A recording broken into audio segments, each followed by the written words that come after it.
Vous écoutez le débrief issu de l'épisode S607 du podcast Faut pas pousser les ISO, diffusé le 11 mai 2023.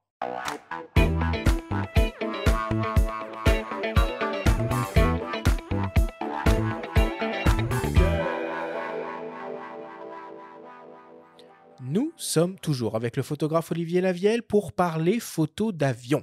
C'est le moment du débrief qui vous est présenté par ipln.fr, le spécialiste photo et vidéo.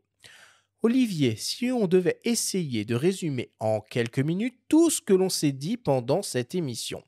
Peut-être pour commencer, rappelle-nous pourquoi les avions sont des objets si photogéniques. D'abord, ils sont fabriqués par l'homme pour un but utile, mais aussi pour un but esthétique. Vraiment, moi, je suis passionné des avions de la Seconde Guerre mondiale. On voyait très bien que les gars, ils avaient un goût pour la belle ligne de fuite, la belle esthétique, etc.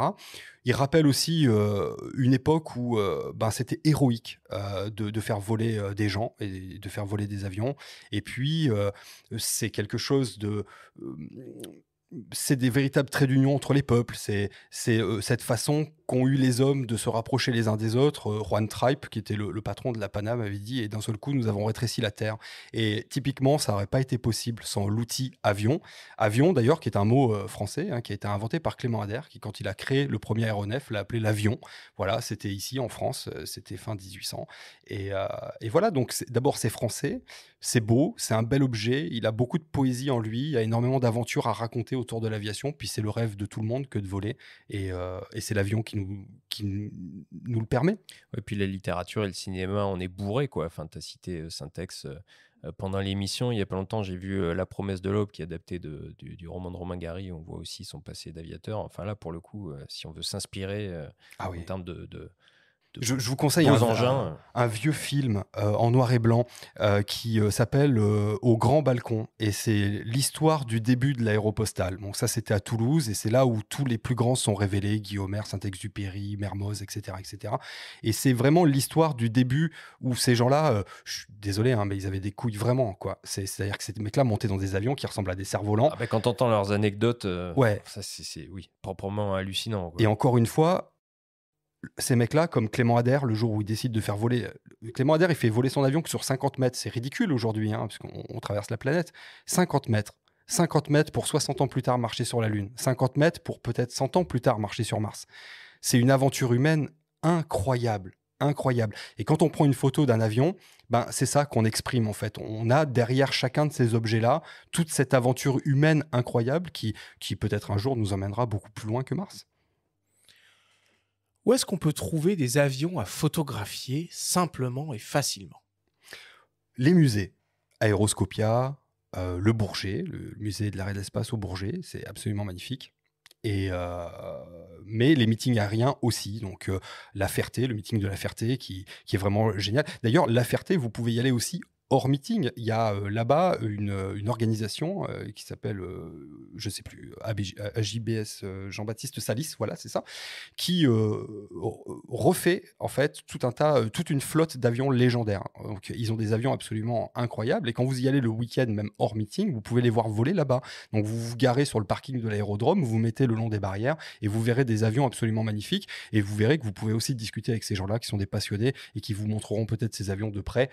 Voilà, c'est encore une fois le milieu de l'aéronautique, c'est un milieu très ouvert de gens. Vous savez, on pourrait en parler des heures, mais c'est probablement dans les années 20, quand une femme décidait d'être pilote, comme Adrienne Bolland, comme Amelia Earhart et compagnie, il suffisait juste de le vouloir. Et dans ce milieu-là, il n'y a jamais eu de sujet autour des hommes, des femmes, de la place des femmes, des hommes, etc. Si quelqu'un était un bon pilote, il était un bon pilote, et on n'en parlait plus. Voilà. Donc c'est un milieu qui est très ouvert sur le monde, puisque l'objet de l'aviation, c'est quand même de se projeter à travers la planète, et peut-être même plus loin maintenant. Donc allez sur les aérodromes, discutez avec les gens de l'air, et vous verrez, vous rencontrerez des gens formidables qui vous ouvriront leurs portes, qui vous montreront des choses, et peut-être même plus que ce que vous attendez réellement, parce qu'ils ont des aventures à raconter, des très très grandes aventures. Et parmi ceux qui symbolisent peut-être le plus cette ouverture dans la communauté, ce sont les fameux spotters dont on a beaucoup parlé au cours de l'émission. Est-ce que tu peux nous définir ce terme en quelques mots ? Et spotter, c'est peut-être un terme qui correspond plus vraiment à ce que c'est, hein, parce que spotter, c'est des gens qui pointaient des avions, en fait, et qui faisaient une collection d'avions. Alors, ils voulaient avoir tel type d'avion avec tel type d'IMAT. C'est un peu comme les gens qui collectionnaient un peu les cartes Panini. Aujourd'hui, on a beaucoup plus de gens qui sont intéressés par l'objet avion et qui se dirigent de plus en plus vers des images qui sont plus poétiques, plus travaillées, plus oniriques, etc. Mais en tout cas, la communauté des spotters, c'est les gens que vous allez voir sur le bord des pistes avec des gilets, peut-être comment ça s'appelle, des gilets jaunes et puis des escabeaux pour essayer de passer par-dessus les barrières avec des gros téléobjectifs et qui vont prendre des photos d'avions. Donc nous, dans l'aéronautique, on les adore pour diverses raisons, parce qu'ils sont témoins d'abord de nos activités. Nous, ça nous permet de faire de l'archivage. Ils sont témoins d'un certain nombre de choses qui ont attrait à la sécurité et à la sûreté. Ils sont acteurs de ça. D'ailleurs, ils sont ils sont acceptés et puis aidés par la gendarmerie du transport aérien. D'ailleurs, si vous voulez être spotter, je vous conseille d'abord de prendre contact avec la gendarmerie du transport aérien pour savoir où vous pouvez vous mettre, etc. Parce que ce sont des plateformes aéroportuaires. Et puis, c'est une communauté vraiment sympathique de gens qui sont dans l'entraide, dans une vision très collective de cet art photographique. Donc les spotters, si vous voulez faire de la photo d'avion, allez les voir sur le bord des pistes, vous serez toujours bien accueillis. C'est des gens absolument merveilleux, qui ont plein d'aventures à vous raconter aussi. Quel matériel, boîtier optique, il faut envisager pour faire de la photo d'avion dans de bonnes conditions? Tout ce qui a une grosse rafale et une longue focale disponible. Voilà. Après, en fonction du budget, vous aurez des ouvertures plus ou moins grandes, des trucs, des machins. Mais si vous avez une longue focale et une bonne rafale, vous serez toujours bien à l'aise. Donc, un micro 4 tiers comme le G9, par exemple, avec un 100-400 équivalent 200-800 mm 24-36, c'est merveilleux, avec une rafale à 30 ou 60 images par seconde. Le Lumix S5 Mark II, il a une rafale à 30 images par seconde. Mais là, ça vous oblige à acheter un caillou un peu plus gros, genre le 150-600 ou le 60-600 de Sigma. Mais quoi qu'il en soit, si vous débarquez sans longue focale sur un meeting aérien, vous serez très déçu parce que tout ce qui vole, vous pourrez jamais les choper. Maintenant, si c'est les avions au sol qui vous intéressent, un 24-70, c'est très bien. Est-ce que tu aurais des petits conseils pratiques à donner à nos auditeurs, ou peut-être même plus simplement des pièges à essayer d'éviter? Alors, conseil pratique, quand vous commencez à travailler avec un beau boîtier, avec une longue focale, comme un 150-600, 60-600, prenez un trépied sur lequel vous allez poser votre boîtier quand vous ne l'utilisez pas, parce que sinon, vous allez avoir très mal au dos à un moment donné.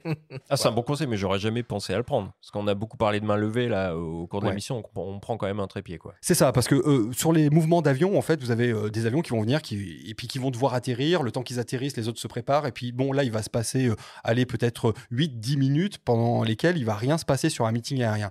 Donc, voilà. Alors, ou vous prenez un chèche ou quelque chose que vous mettez par terre pour poser votre boîtier hors humidité, ou alors vous prenez un trépied à hauteur d'homme et vous mettez votre boîtier dessus. Voilà, ça c'est vraiment très utile. À mon avis, ce qui est bien aussi, c'est d'avoir un grand monopode de telle manière que vous puissiez manœuvrer votre appareil photo et shooter en même temps qu'il est posé sur quelque chose. Et de grâce, n'attachez pas le boîtier à votre monopode, attachez l'objectif à votre monopode, sinon vous allez finir en SAV direct. Et ça, j'en vois trop qui font ça et à chaque fois, j'ai l'alarme qui coule. Je me dis, oh, putain, ce boîtier là, il a une durée de vie, c'est presque terminé pour lui. Voilà. Pour terminer, Olivier, est-ce que tu peux nous dire c'est quoi le prix Jacques Balzan? Alors, le prix Jacques Balzan, c'est le plus vieux prix de la photographie du monde. C'est aussi le plus vieux prix de l'aéronautique au monde. Il est accueilli et il appartient à la plus vieille institution aéronautique du monde qui s'appelle l'Aéroclub de France. Tous les gens de l'aéronautique savent ce qu'est l'Aéroclub de France. Il y a eu Jean Mermoz dedans, il y a eu, enfin, les plus grands noms de l'aviation sont passés par l'Aéroclub de France. Et donc, ce prix, c'est le prix qui récompense les plus belles photos et les plus beaux témoignages photographiques autour de l'aéronautique. On avait besoin de ça, encore plus aujourd'hui qu'autrefois, puisque effectivement l'aviation est un petit peu attaquée de tous côtés pour des raisons soi-disant écologiques, à mon avis tombent plutôt sur des raisons idéologiques aujourd'hui. Bon, alors du coup, ça a vraiment un intérêt pour nous que de montrer que l'aviation, c'est quand même quelque chose qui fait rêver, qui fera toujours rêver et qui a un intérêt dans la préservation de la paix sur Terre.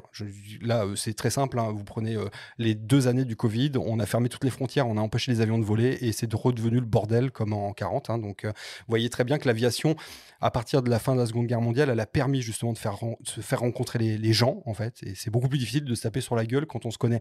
Voilà. Et l'aviation, ça sert à ça. Et donc, le prix Jacques Balzan, ça permet de montrer en photo toute la poésie et toute l'extrême beauté que représente l'aviation. Et voilà. Et donc, du coup, très rapidement, vous verrez les photos du prix Jacques Balzan qui seront exposées dans tous les lieux emblématiques de l'aéronautique, donc ADP, Aéroport de Paris, pardon, le musée de l'air et de l'espace, la DGAC, et puis d'autres lieux comme ça, puisque on va essayer d'ouvrir ça à un public qui n'est pas que à l'intérieur de l'Aéroclub de France. Et la prochaine édition ouvre le 1er août de cette année. Donc à vos appareils photo, vous êtes tous les bienvenus, évidemment. Et les photomontages sont tolérés. Les photomontages sont tolérés à condition qu'effectivement les photos vous appartiennent. Ça, on est très attentif à ça. Et effectivement, l'intelligence artificielle, pour l'instant, c'est non. Merci beaucoup, Olivier.